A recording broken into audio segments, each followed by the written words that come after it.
जिस तरह से ये ठगी किए हैं पूरे बिहार में, चारों ओर भ्रष्टाचार। अब देखिए, लेकिन कहीं ना कहीं जनता के बीच में इतना आक्रोश है, तो भाई हम तो जनता से भी आग्रह करते हैं, अगर आपको इतना आक्रोशित हैं तो जाकर ईवीएम बटन दबाइए ना।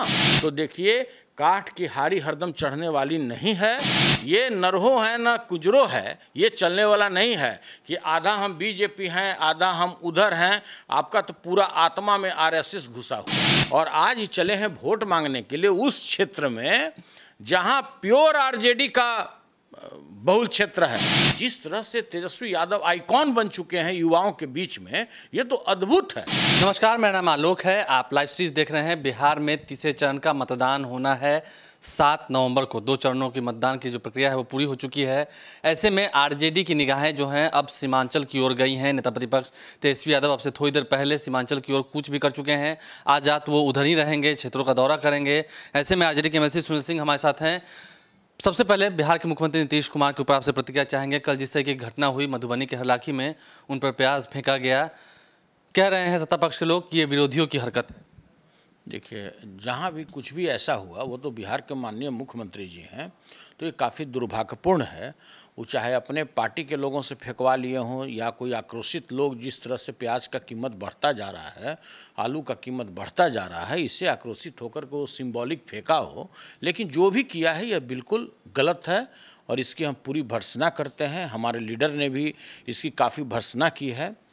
लेकिन देखिए, एक बात इनको भी समझना चाहिए कि जब हम जान रहे हैं कि पूरे बिहार में मेरे विरुद्ध में आक्रोश चल रहा है, जिस तरह मैंने 15 वर्ष में बिहार के लोगों को जिस तरह से ठगा है, जिस तरह से बेरोजगारों को मैंने ठगा है, हर एक क्षेत्र में मैंने जिस तरह से हमारा नाकाम साबित हुआ है, तो हम वैसा क्यों काम करेंगे। अभी तो एक ऑप्शन भी था इनको वर्चुअल रैली करने का। काम का मतलब क्या है? जिस तरह से ये ठगी किए हैं पूरे बिहार में, चारों ओर भ्रष्टाचार। अब देखिए, जो 7 निश्चय है, इससे भी पूरे देश में कोई बड़ा घोटाला है क्या? वो तो आप कह रहे हैं कि ठेकेदार के छापेमारी होगी इसलिए आपको बल मिल। नहीं, देखिए, इससे बड़ा कोई घोटाला नहीं हो सकता है इस देश में, 7 निश्चय से बड़ा। और ये अभी पूरा ही नहीं हुआ था, इसका रकम लोग कहाँ पचाता, ये अभी लोग सेट भी नहीं किया था कि इस बीच में जल जीवन हरियाली ले आया। तो कोई जल जीवन हरियाली है, वो हरियाली और रास्ता ये बना रहे थे। तो देखिए, पूरा बिहार का जनता इतनी जागरूक जनता, आप भी जानते हैं, ये बिहार के जितने भी नवयुवक हैं, युवा हैं, जो बेरोजगार MA BA पास कर के बैठे हुए हैं, ये तो पूरा आक्रोशित थे ना। और जिस तरह से तेजस्वी जी का उन्होंने जिस तरह से पूरे बिहार में जो धरातल पर जो भी मुद्दे थे, जो युवा जिससे ग्रसित होते थे कि हमारे पास ये मुद्दे हैं, इनको इन्होंने देखा कि ये हमारे युवाओं को ठगा जा रहा है।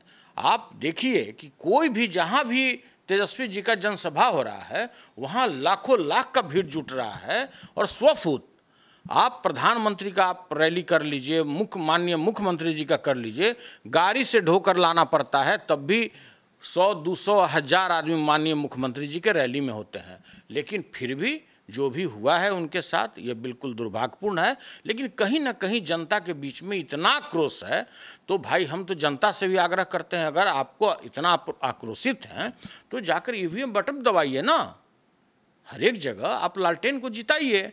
हमारे पास जो एजेंडा है, और जिस तरह से 10 लाख बेरोजगारों को नौकरी देने की बात है, शिक्षा सुधारने की बात है, स्वास्थ्य सुधारने की बात है, इससे बड़ा एजेंडा बिहार में क्या हो सकता है। गुस्सा जो है लोग अपना ईवीएम पर निकाल। बिल्कुल, ईवीएम पे जिस तरह से आप देखे होंगे, पहले चरण में 71 विधानसभा में इलेक्शन हुआ, दूसरे में 94 पर हुआ, तो इसको तो दावा पेश कर रही थी बीजेपी और जदयू वाले कि ये मेरा कंस्टिट्यूंसी है, मेरे वोटर हैं।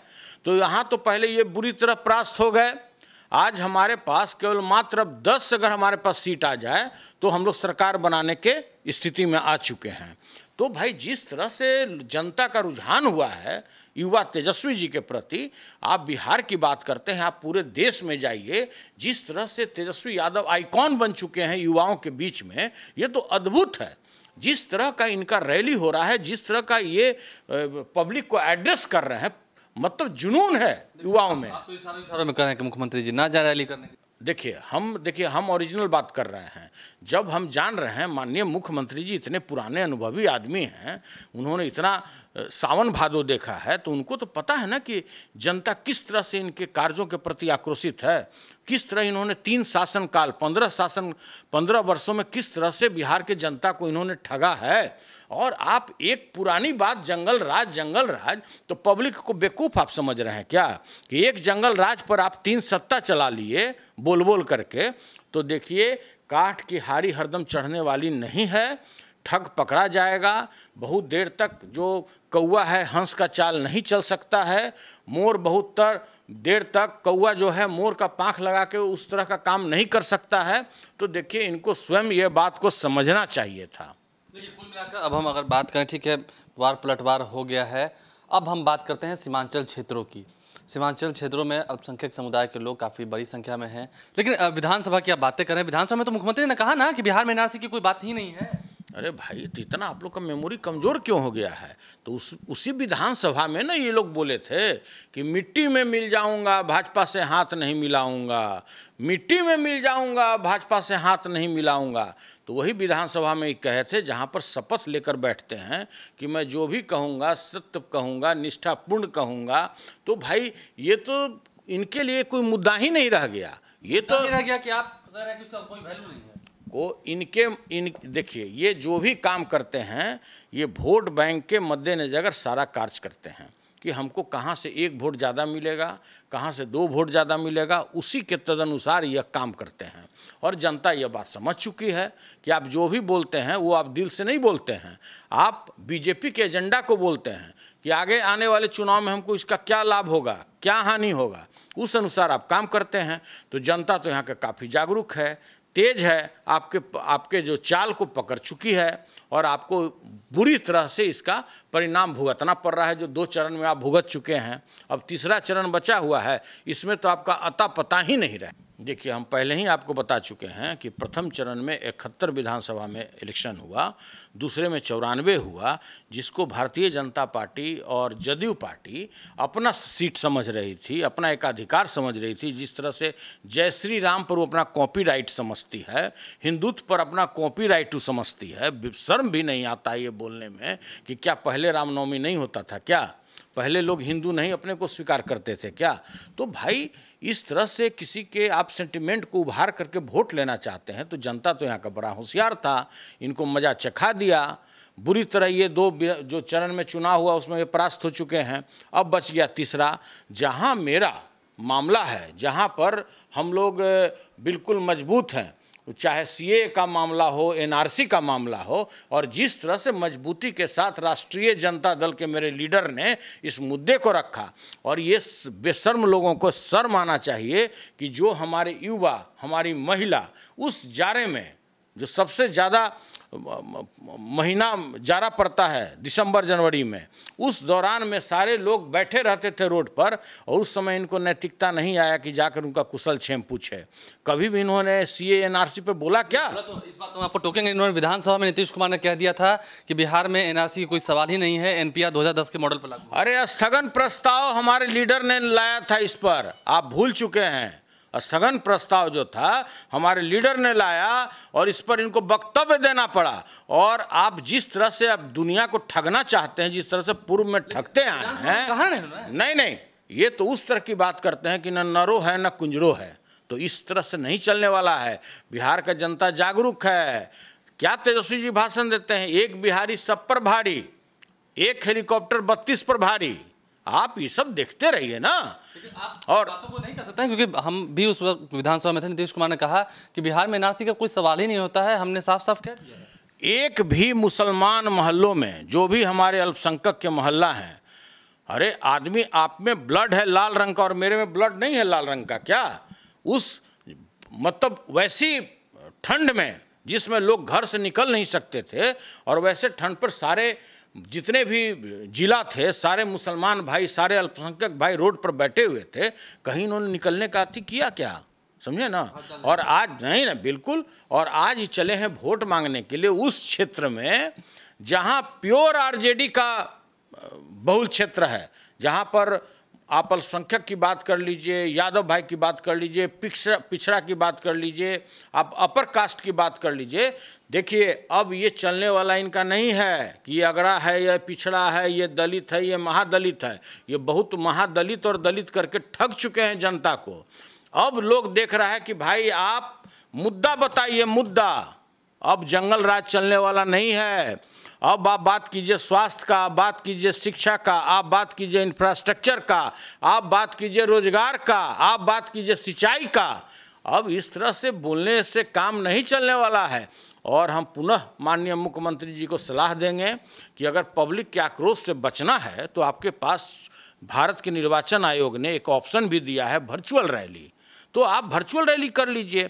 जिस तरह से सुशील मोदी जी जब जान गए कि इनका जब आईबी का रिपोर्ट आ गया, जब इनका स्पेशल ब्रांच रिपोर्ट कर दिया सुशील मोदी जी को कि फलना क्षेत्र में नहीं जाइए, तो बेचारे डर के मारे क्वारंटीन में चले गए थे ना, कोरोना का बहाना बना करके। और अगर उनको सही में अगर कोरोना था तो अभी कैसे वो निकल गए? उनको तो अभी रहना है। अंतिम सवाल आपसे लेंगे तो इसका मतलब क्या विधानसभा में जो कहा नीतीश कुमार, उसका कोई वैल्यू नहीं है क्या? देखिए आप अपना विधानसभा का मुद्दा रखिए। आप पहले ये बताइए कि स्थगन प्रस्ताव किसने लाया? इस मुद्दे वो तो विपक्ष ने, वो विपक्ष इस मुद्दे को बहस का मुद्दा किसने बनाया? तो भाई देखिए ये नरहो है ना कुजरो है, ये चलने वाला नहीं है कि आधा हम बीजेपी हैं, आधा हम उधर हैं। आपका तो पूरा आत्मा में आरएसएस घुसा हुआ है। तो देखिए ये सब बोलने से काम चलने वाला नहीं है। आपको मुद्दे पर बात करना होगा, आपको बेरोजगारी पर बात करना होगा, आपको शिक्षा पर बात करना होगा, आपको स्वास्थ्य पर बात करना होगा। और ये सब डिंग डांग हिम ह्यूम करने से कुछ नहीं होने वाला है। पब्लिक तो पूछ रही है कि अब तो जो MA BA लड़का किया हुआ है तो उसको तो आप पकौड़ा छानने लायक भी नहीं छोड़े। बेसन का कीमत 100 रुपये से ऊपर चला गया, प्याज का कीमत 100 रुपये से ऊपर चला गया, आलू का कीमत 50 रुपये से ऊपर चला गया, तब तो बेचारा पकौड़ा छानने लायक भी नहीं रहा। सुनील सिंह थे, आरजेडी के MLC हैं, बेबाक बोलते हैं। उन्होंने कहा कि CA NRC के वक्त जब हमारी अल्पसंख्यक समुदाय के लोग जो हैं, जो महिलाएं हैं, वो जब सड़कों पर बैठी थी, उस वक्त ये क्यों नहीं गए उनका हाल चाल पूछने के लिए? विधानसभा में जो कुछ कहा का स्थगन प्रस्ताव जब विपक्ष की ओर से लाया गया था तब उन्हें मजबूरन बोलना पड़ा था। और साफ साफ ये कह रहे हैं कि अब अगड़े और पिछड़े में बांटने की राजनीति नहीं चलेगी बिहार में। बिहार मुद्दों की बात करेगा, विकास, रोजगार और स्वास्थ्य सेवाओं की बात करेगा। हमारे चैनल को सब्सक्राइब कर लें, साथ साथ फेसबुक पेज भी लाइक करें। इसके अलावा ट्विटर हैंडल पर लाइव को फॉलो करें। धन्यवाद। जिस तरह से ये ठगी किए हैं पूरे बिहार में, चारों ओर भ्रष्टाचार। अब देखिए, लेकिन कहीं ना कहीं जनता के बीच में इतना आक्रोश है, तो भाई हम तो जनता से भी आग्रह करते हैं, अगर आपको इतना आक्रोशित हैं तो जाकर EVM बटन दबाइए ना। तो देखिए काठ की हारी हरदम चढ़ने वाली नहीं है। ये नरहो है ना कुजरो है, ये चलने वाला नहीं है कि आधा हम बीजेपी हैं, आधा हम उधर हैं। आपका तो पूरा आत्मा में RSS घुसा हुआ। और आज ही चले हैं वोट मांगने के लिए उस क्षेत्र में जहां प्योर RJD का बहुल क्षेत्र है। जिस तरह से तेजस्वी यादव आइकॉन बन चुके हैं युवाओं के बीच में, ये तो अद्भुत है।